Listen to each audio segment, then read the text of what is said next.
আল্লাহর হাবিব সাল্লাল্লাহু আলাইহি ওয়াসাল্লাম নবী হওয়ার পরে টানা 14 বছর কিবলা ছিল কিন্তু বাইতুল মাকদিস। কিন্তু মক্কায় যখন তিনি ইবাদত করতেন, তিনি বাইতুল মাকদিসের দিকেই হয়েই নামাজ পড়তেন, কিন্তু সামনে কাবাটারে রাখতেন।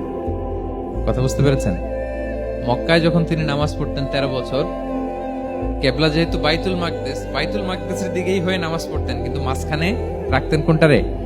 কাবাকে। তাহলে কেমন যেন কাবাই তার সামনে।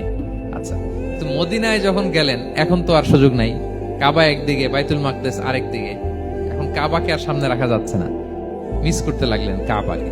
আর প্রত্যেক নামাজের পরে আকাশের দিকে তাকায় থাকেন, ইস আল্লাহ যদি আয়াত নাজিল করে আমার জন্মস্থান যে মক্কা, আমার পূর্বপুরুষ ইব্রাহিম আলাইহিস সালামের যে ওই কাবার দিকে যদি ক্যাবলাটা ঘুরাই দিত, কতই না ভালো হতো। আল্লাহ বলেন যে আপনি যে কদ নারা তাকাল্লুবা ওয়াজহিকা ফিস সামা, নবী আপনি যে আকাশের উপর চেহারা উঠিয়ে মনে মনে কি চান আমি তো বুঝি। আল্লাহর হাবিব সাল্লাল্লাহু আলাইহি ওয়াসাল্লামকে খুশি করার জন্য আল্লাহ আয়াত নাজিল করলেন, ফাওয়াল্লি ওয়াজহাকা শাতরাল মসজিদিল হারাম।